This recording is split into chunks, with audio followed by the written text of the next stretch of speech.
Okay. All right. So the topic we're doing today is cost identification and classification. All right. So the three subtopics, cost, terms, and concepts. So before we can do anything, we have to define what cost is and other related concepts. Then we have to look at the different cost classifications based on a variety of criteria. Then lastly, we have to look at cost curves. So how curves look graphically and how they behave, and in relationship between them when one changes and the other is constant, so on and so forth. All right. So the first one, all right. So define cost. So I would define cost as the monetary exchange of resources given up to acquire a product or service. All right, so the monetary exchange. And then costs are commonly defined based on the information desired and the relationship to these four factors here. So time, occurrence. So you can have a historical cost and a budgeted cost, a change in the activity. So how the cost responds to changes in activity. So you got variable, fixed, or mixed. And three, we have classification on financial statements, so expired and unexpired. And we have impact on decision making, example, relevant or irrelevant. All right, and while these categories are not mutually exclusive, meaning that a cost can fall under more than one category over a period of time. So don't think that if you classify a cost right now as, let me say, budgeted, then that doesn't mean it's always budgeted. It can eventually, as time passes, it can become historical, if you think about it. Because at this point in time, a cost that we would have budgeted for or forecasted would be for future or budgeted cost because it hasn't occurred yet or something that we forecasted. But when time has passed now, that would be a cost of the past because it's already happened and occurred, right? So these things aren't mutually exclusive, meaning that they aren't separate or distinct. So they can happen at the same time, they can change. All right. So next slide. All right, so a cost unit. So these are the related concepts I was referring to. So a cost unit refers to a unit of product, service, or time in relation to which cost may be expressed. So cost units are what a business is set up to produce or provide, of which cost is ascertained. Examples include rooms occupied per day in hotels, barrels of oil in the petroleum industry, and packs of bread in the baker shop. So basically is, I would say, in basic term or layman terms, is how they distribute the product. That's how I would say. For instance, like um, what's a good example here? For instance, like let's say Coca-Cola company, they could sell their individual Coke bottles in packs or cases of 24, so on and so forth. So they can sell it singularly, they can sell it in packs. So those are just the different ways they would distribute it. Because a baker, you wouldn't see a baker really selling one salt bread, They sell it in packs of six or so on and so forth. So that's just like they have to sit down and decide, okay, am I going to sell them and how much quantities for what price? So they have to determine like what unit of my product should I sell for whatever cost, right? So it would make more sense instead of buying six separate buns or salt breads to buy one pack of six. That would make more sense, right? And then the cost object now is refers to anything for which a separate cost measurement may be desired. So a cost object can be a product, a service, activity, process, or department, etc. Examples include cars in a dealership, the purchasing department, and the melting process in a steel mill. Steel mill. So the difference between them, right, is that the cost unit is basically I don't not too bad the word unit, but basically the unit of what they're actually selling, right? Because these cost units can be considered cost objects. A cost object is something that you could calculate the cost for specifically. So I could want to say, what cost does this department or what cost does this service generate per year, right? So I can look at the sales department. What cost is this generates $10,000 in cost per year, right? Because it's a cost object, I can allocate cost to it. This product line. What cost does this product line incur while I'm producing it per year, right? So as long as you can, as it says here, as long as you can make a separate cost measurement for it, it would be a cost object. And the cost unit is basically what they're set up, as I said here in line 2, what is set up to actually produce or provide. Okay, any questions so far? I'm still confused, but I think it's because my brain just operating slowly today. Which But one? if I go over it and I still have a question, I'll ask you. All right, no problem. But which, so it's both or is just the first one or which one? It's both. Both. All right. I understood the example Uh-huh. that you were giving for cost unit, like the bread and stuff, and it would make more sense to have it in like batches, I guess. But I don't really, that was the only part I understood. Okay, so you don't understand the words, but the words that's just academic speech. It's just complicating the simple, right? Basically, whatever you selling, for instance, all right, so if I could find another example. So a cost unit at a car dealership would be one car, right? You wouldn't sell or would normally find average individual buying like 12 cars at one time, right? So the cost unit would usually be one single car. At the hotel, as I have here, is the room, the actual room that you're providing. This is a service, right? So the actual room you're providing, that would be your cost unit. So one um patron, one hotel occupier would occupy one room, right? And it has in time. So I said it could be in relation to the product, service, or time. So they would occupy, sorry, one room per day. So I'm trying to see if I can find an example to bring it home here.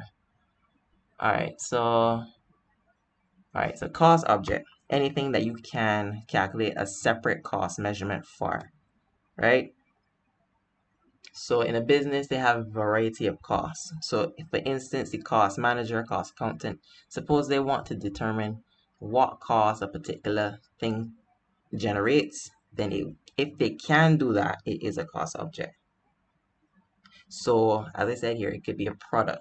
So the same product. So there is some overlap, but the difference is the main criteria for cost object is if you can calculate a separate, so something on its own, if you could calculate a cost of something on its own, right, it would be a cost object. So you can see that a product can be a cost unit and it can be a cost object. Whereas the cost unit is specifically what the business is selling, is expressed in terms of product, service, or time. It's specifically what the businesses is selling or producing or providing to generate money, and you can get a certain cost for it. I don't know if that was any clearer, but as long as you understand the examples. So if I was to ask you, let me see, what do you think the cost unit would be for a lawyer or a law firm? No clue. Oh my gosh. I don't know. I hear you clearly. I said I don't know. All right, so a law firm would be like a service-based business. They exchange Mm, time for compensation, right? So you would pay the lawyer according to how much time you spend with them. So you can see as we said in the first line, it refers to unit of service, product, service, or time. So if they sell, okay, so if 1 hour is charged at whatever, $10, so we say $100 per hour, that would be their cost unit. So $100 of legal advising, a legal counsel per hour would be their cost unit. So an hour of legal counsel would be their cost unit, right? So the same thing with the baker shop. A pack of bread, that would be their cost unit. Cost unit, 6 packs of bread for X price. 1 room per day at X price. 1 barrel of oil at X price. So it's basically what you're providing, what you're selling, right? I don't know if I can find some better examples, but I'll do that at the end, right? But we'll come back to this. All right, so cost classification is simply the process of arranging costs into groups according to their degree of similarity. This classification would depend upon the purpose of the cost. So the purposes of the cost include inventory valuation and income determination, decision making, and planning and control. All right, so we can use them for valuing inventory, determining income, making decisions, planning and controlling. So we're going to look at these. All right, so the first one we said here, so we're looking at classifications that come under this heading. So product cost, the first one. So if the costs, so right, another word or another term you may see to refer to the same thing would be inventoriable costs or manufacturing costs, right? And all of them mean the same thing. So these relate to the manufacturing of the products or provision of these services that generate revenue for the business. So whatever the business is producing or providing to generate revenue, whatever cost is incurred while they're doing that would be a product cost. Right, an example I have here would be direct materials, direct labor, and manufacturing overheads. So these costs would only be generated when they're actually producing the products. For instance, the furniture manufacturing company, direct material would be wood, right? That would be a product cost because the wood is used to produce the furniture. The direct labor, the compensation of the carpenter or whoever is making the furniture, that would be direct labor, that would be a product cost. Because why? Because they are involved in the actual manufacturing process. And that furniture, that would be the end result, is sold for revenue of the business. And the same thing goes for manufacturing overheads, right? Because as long as they're involved in the actual manufacturing process, as long as they're involved in provision of services, and these are um, provided and produced so that the business can generate revenue, then it will be a product cost. You follow me that one? Yeah, I understand. Okay, just checking. All right, so on the other hand, now we have period costs, and they also referred to as non-inventoriable costs or non-manufacturing costs, right? And these relate to the daily operating expenses of a business, such as those of selling and distribution or administration. So they're related to time and not to activities. If you look at above, product costs are related to activity, but period costs are related to time, right? So they won't be affected by the activity. So for instance, a common example would be rent, factory rent, right? Let's say we're renting the factory. Whether we produce, I don't know, like 100,000 pieces of furniture or 10 pieces of furniture, the rent for the factory will be the exact same because we're paying for time. We're paying for, let's say we pay the rent for 1 year, we're paying for the time to use the factory during the course of that year, not to specifically to pay the rent for producing X amount. So the rent is for time, is not affected by activity. So as I gave the example before, whether we produce a large amount, little or nothing at all, the rent will be exact same, right? So you pay for rent at the beginning of January and you do nothing all year. Come December, you have to evacuate the premises of the factory because your time is up.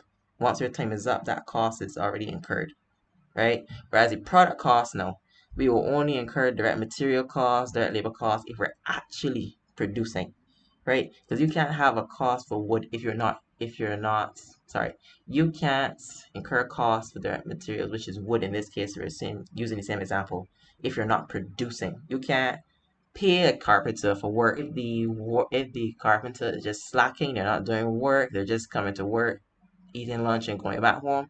You can't pay them for making the furniture if they haven't made anything. So that those costs are tied directly to activity, right? So whereas period costs now are tied to time.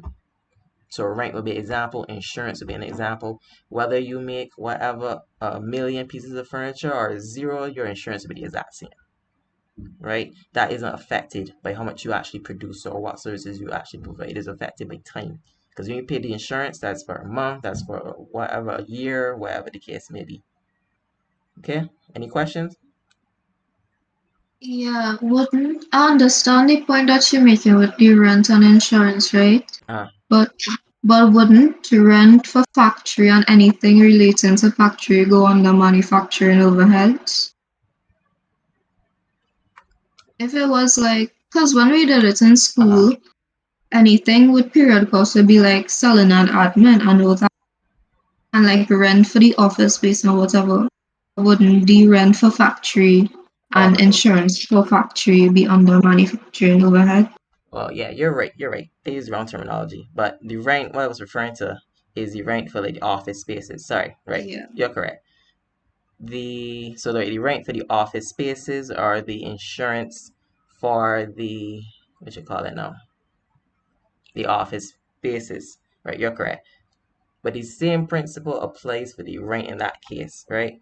The rent, what you will call those, all right, we will get to those in a second. But the principle, probably not the exact same terminology, because as you said, the factory,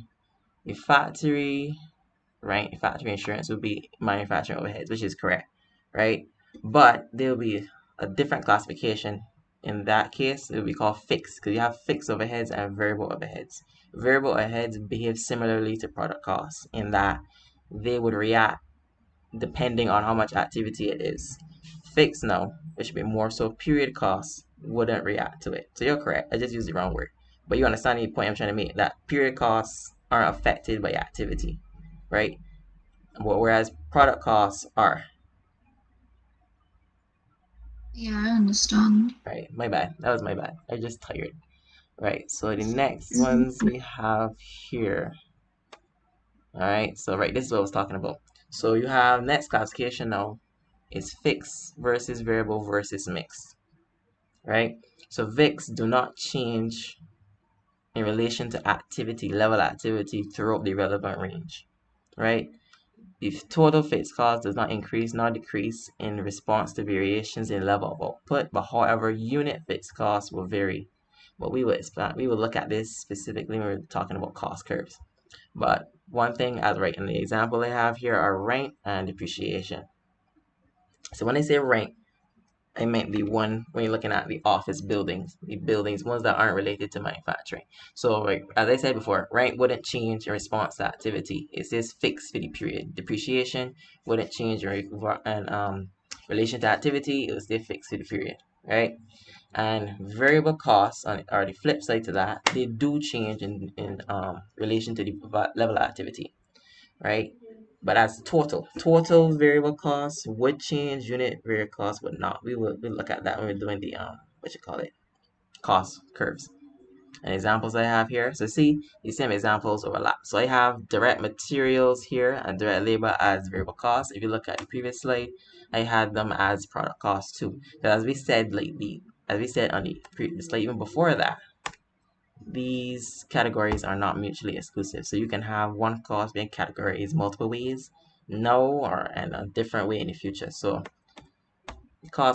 the examples aren't mutually exclusive. They're not separate and not necessarily distinct, right? They can fall in a gray area, right? So product cost, specifically what is involved in the production of products or provision of services, periods, costs relate to admin and selling and distribution, to advertising, that would be a period cost.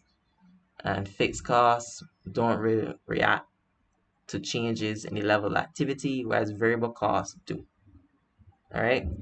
And then, right, mixed costs now.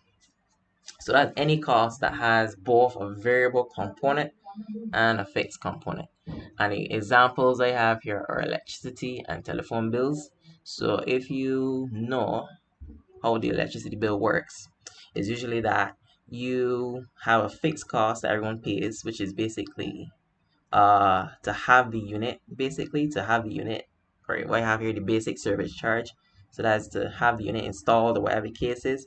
But then depending on your level of usage for the period, then the variable component would be, right? So you can hear somebody ask, well, I wasn't home for that particular month. Why do I still have electricity bill?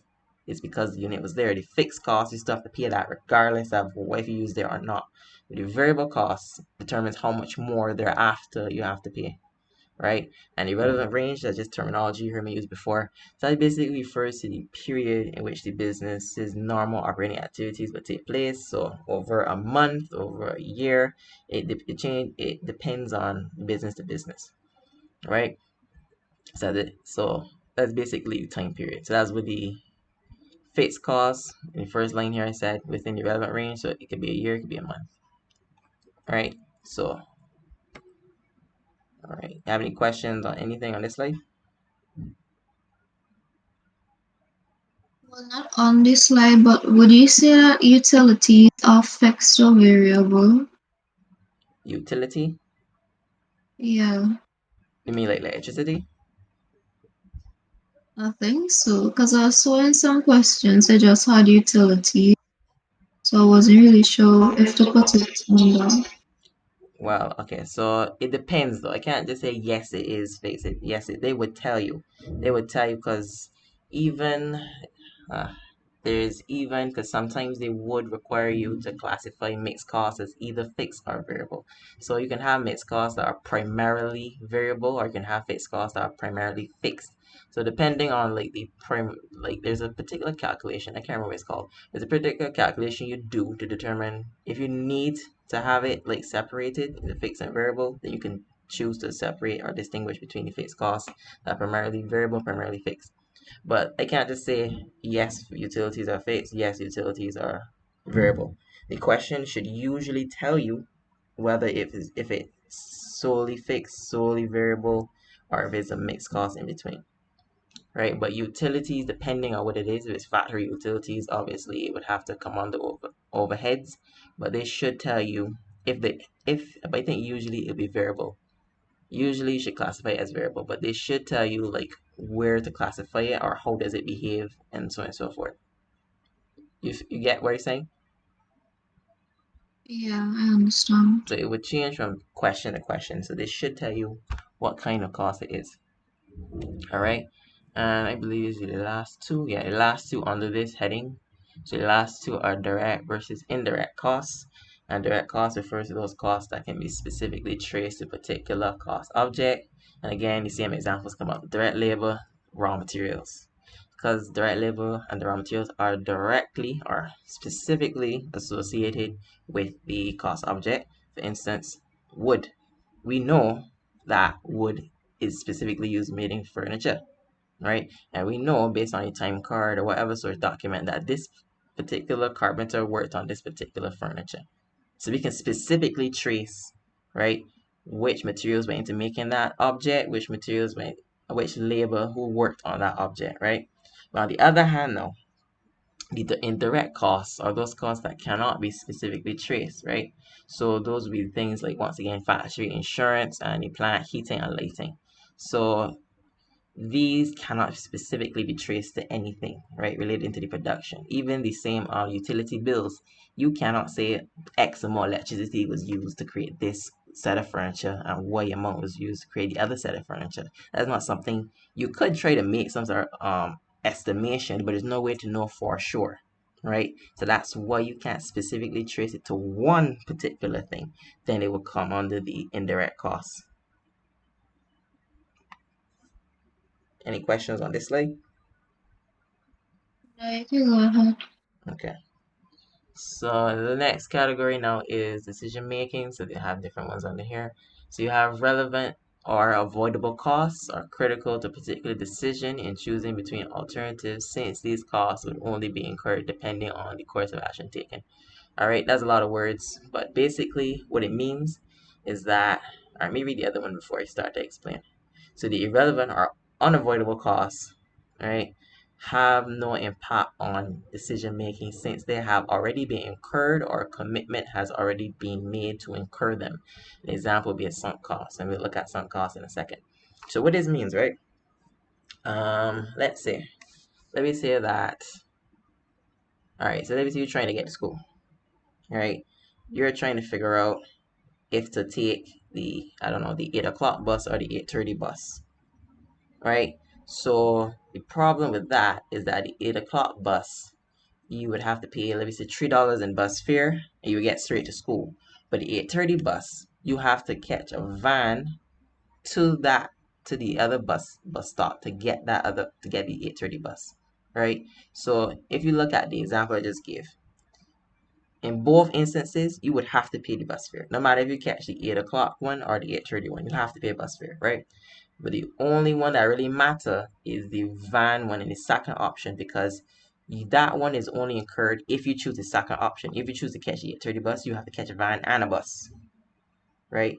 So what this is saying is that it's relevant or it would have an impact on a decision only if it will be incurred depending on a particular course of action. So we know, so that's why it's called avoidable. So we could avoid that van fare if we catch the 8 o'clock bus, because we only have to catch one bus, right? But we can't avoid the bus fare because either option we're doing or either option we choose, we can go pay that anyway. So that shouldn't be, that doesn't have any impact on our decision because in any decision we make, that would be a cost incurred. So it doesn't make any sense considering it, right? Because no matter what you do, it is a cost you will have to pay, a cost that will be incurred. But the van fare, you could say, well, I got extra money today, I can afford to pay the extra van fare, I could go later.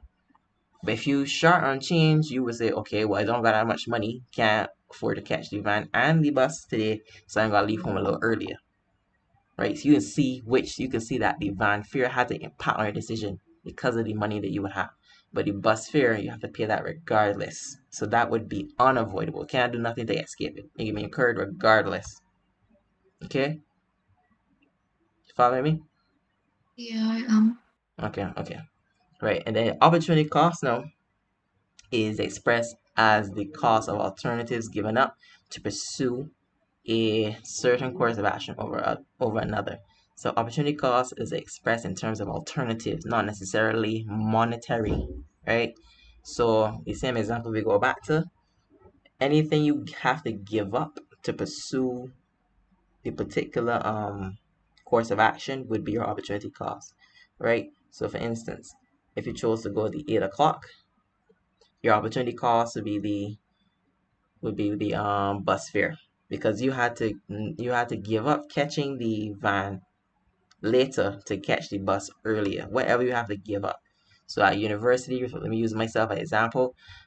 Because I could have either gone and got a job, go straight into the workforce, or go to university. So while I'm at university studying, the income I would have received or earned had I gone and get a job would be my opportunity cost.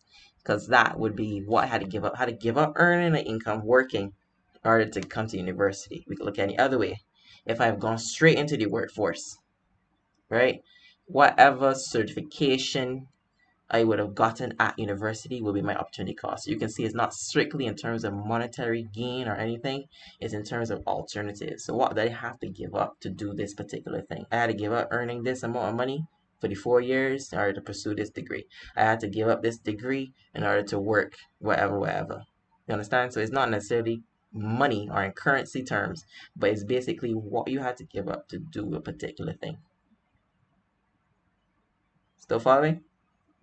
Yeah. Okay, just checking. All right, let me see. Sunk cost, right? I refer to this. So sunk cost, basically any cost that is occurrence, or sorry, our cost, past cost whose incurrence cannot be changed by any decision made in the present or the future. So instance, if I pay bus fare this morning, if I walk home, I catch the bus home, or I catch the van home, whatever choice I made ain't gonna change the fact that I pay bus fare this morning because it already occurred. I already paid for it. I already incurred it. So sunk cost, something of the past. Past costs already occurred, and no matter the decision I made now or in the future, it ain't gonna change the fact that I incurred because I already incurred. Can't do nothing about that. Straightforward. That's basically sunk cost. So what my rent, let me say, is almost the end of the month. Whether if I choose to move out or I don't know, pay the rent for next month, no matter what I do, I already paid the rent for this month. Can't do nothing about that. I already did it. It's incurred. It's a sunk cost. I can't, no matter what decision I make, wouldn't change the fact that I already paid the rent for this month. All right. And in decision making, you have non-financial factors that should be considered in conjunction or along with your financial data. Right. So the types of non-financial factors isn't it? This isn't by any means an exhaustive list, but these are just the main broad top headings that I included. So you have economic, and economic could be the state of economies. Is the economy experiencing economic growth? Is the economy good? Is the level of disposable income of the average consumer rising? Right, as a non-financial economic factor, right? And the unemployment rates. Is there high unemployment? That's another thing you have to consider. So, for instance, you cannot expect to raise prices during a recession when doesn't have any money. Everybody's broke because nobody would buy it because they do not have the money. That's another non-financial thing you have to consider. Social, population demographics. So how old or young is the population? Obviously, the older a population is, like they wouldn't go for like the things younger people will go for. So you wouldn't expect the older population to buy the latest iPhone as soon as it come out, or to go skateboarding on Saturdays, whatever the case is. So your demographic is something you also have to pay attention to in terms of race. It could be race, age, culture, as I have there, cultural trends. So like you can't expect to open a tattoo shop in a strict Christian community. Doesn't make any sense because their culture forbids them to do anything like that, right? Or anything related to that. So you have to look at your demographics, your social factors, technological, right? Advancements in and access to modern technology. That's another thing you have to consider in terms of making decisions. If my competitor got the latest machinery that can increase the output and cut his costs, he can outperform me because at the end of the day, he can see more profits than me. So he can stay in business for longer. So I have to make sure I always have the latest technology, make sure that my technology is sufficient and is efficient into doing its job, whatever the case may be. Political/legal. This one is pretty straightforward. Laws, regulations, policies that govern business activities. So tomorrow, if there's a ban on, let me say, a particular agricultural good, right? If you're a business that produces that good, you're out of business because the law say you can't do that. If you choose to if you choose to continue to operate illegally, there's going to be legal ramifications, fines, fines, jail times, so on and so forth. So you also got to look at the political and legal landscape. Watch it for changes, right? And the last one is environmental. So you got pollution, sustainable development practices. So you have to make a decision. If I launch this particular, or sorry, if I open this particular factory that is known to output lots of pollutants into the air, into the nearby rivers, and so on and so forth, that's problematic. That's another factor. It may cut the cost of producing a product, but in the end, is going to be problematic for you because the activists, the politicians, are also going to have a problem with that. So all these are factors you got to consider in addition with your financial factors. Okay, then planning and control. I didn't put any definitions for these because these are pretty straightforward. So controllable costs. Basically, any cost that's within the control of management. Straight as that. Anything that they can control the amount of, whatever the case is, will be considered controllable costs. Anything outside of their control, like taxation. A business can't control the taxation rate because that's something set by government and it applies to all businesses in the nation. They can't say, oh, I paid 25% tax this year, I want to pay 0% next. All right, they might find loopholes, but the point is they can't control the rate. The rate is fixed, right? So they can't control the rate that is applied to everybody, right? And then the next thing, we talked about these before, but planning and budgeted costs, these are costs that you forecast, costs that you estimate for the future, the future focus. Actual costs, those are costs that are already incurred,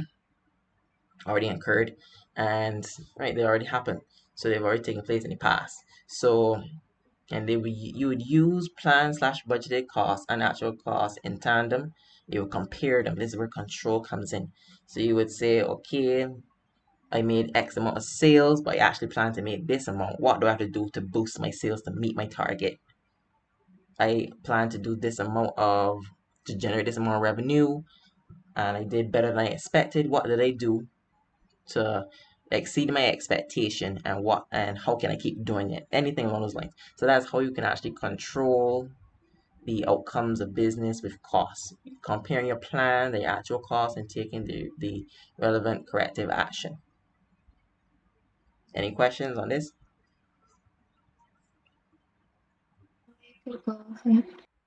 Okay.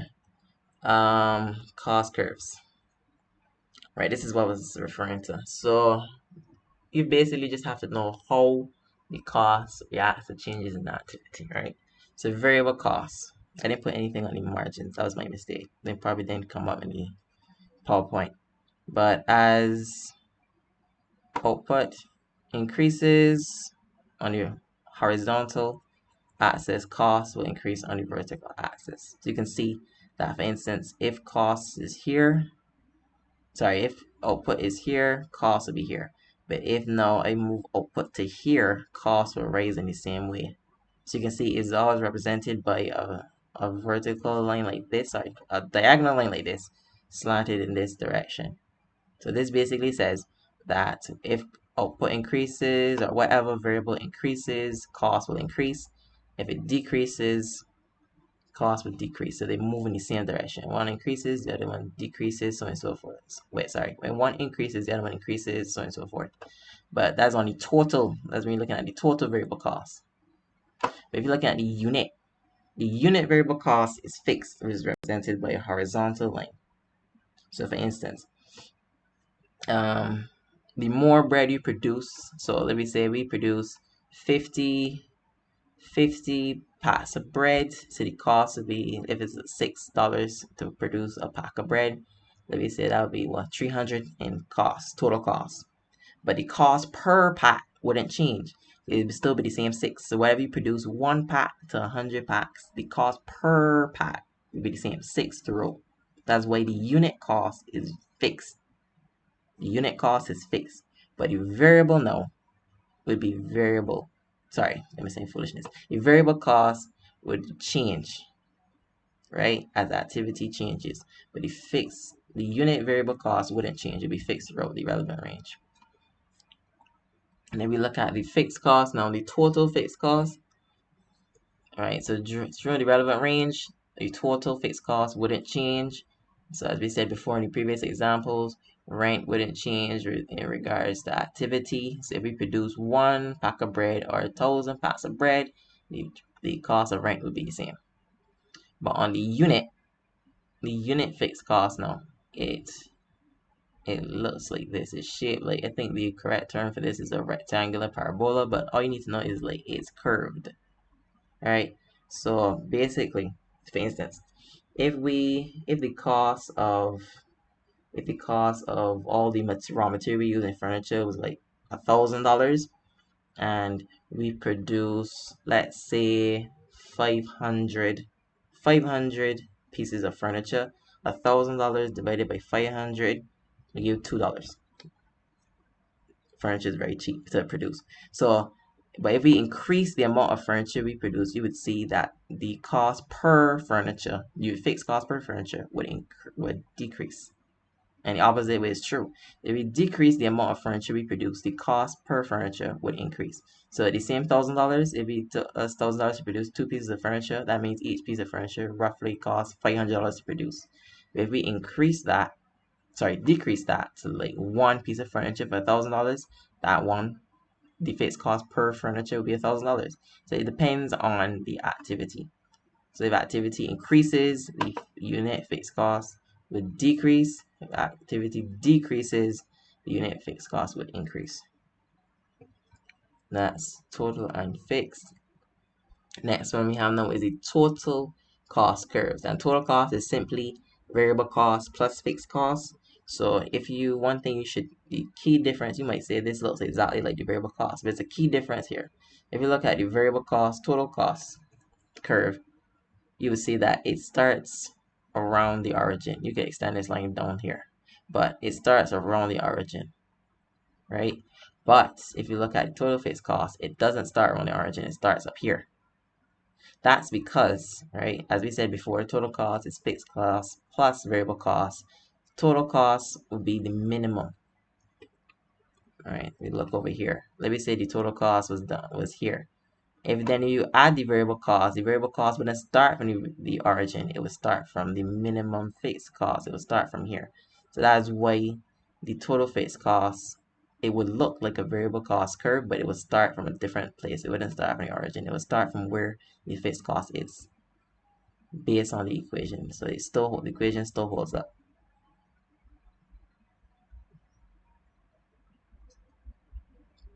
All right, and I believe the last 2 costs I have here.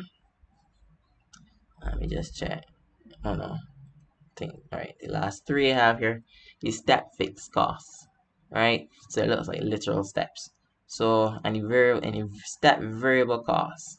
Right, so the cost curve is basically divided into intervals. You can see this from here to here is one interval, Then from here to here is another interval, and so on and so forth. So the fixed cost isn't fixed throughout the whole relevant range like they previously saw in the total fixed cost curve, but it's fixed for different intervals throughout. So once activity exceeds this particular threshold, it would raise to here. It's still fixed throughout that particular interval, but the intervals would increase the cost, and the different intervals would increase as activity increases. Right? So it isn't variable throughout the whole range, it isn't fixed throughout the whole range. It's fixed in intervals. If you look over here, slightly different is that this is divided into intervals as well, just that these intervals are made up of different variable intervals. Alright, so they're basically divided into smaller groups. Just that the main difference is that the intervals in the fixed cost will look like a fixed cost curve. So as we look back, it will be flat or a horizontal line. And you step variable costs will look like a diagonal, as we said in total variable cost. And the last one, the mixed cost would be similar to the total cost, because as we said, mixed cost is one that has both a fixed component as well as a variable component, and that is what total cost has. Total cost is sum of fixed cost and variable cost, so it would have both a variable and fixed component. So that's why they look similar. But the curves would behave essentially the same way. The telephone bill, the electricity bill could be represented by this. Right? Because the fixed part would be like this horizontal line here, which I didn't draw it, but that's where it starts here. That's where the fixed cost ends, and that's where the variable cost begins. After you start to use it, then that would be any additional cost you would incur. Any questions? Okay, go ahead. Alright, I believe that is it. But alright, let me start. Right, so let me just recap quickly. Right, we just went through the terms and definitions. So we define costs, we define cost units and cost objects, look at the classifications under inventory valuation and income determination, decision making, planning and control. And then we looked at the different cost curves, how these costs will react to different factors and criteria. Alright.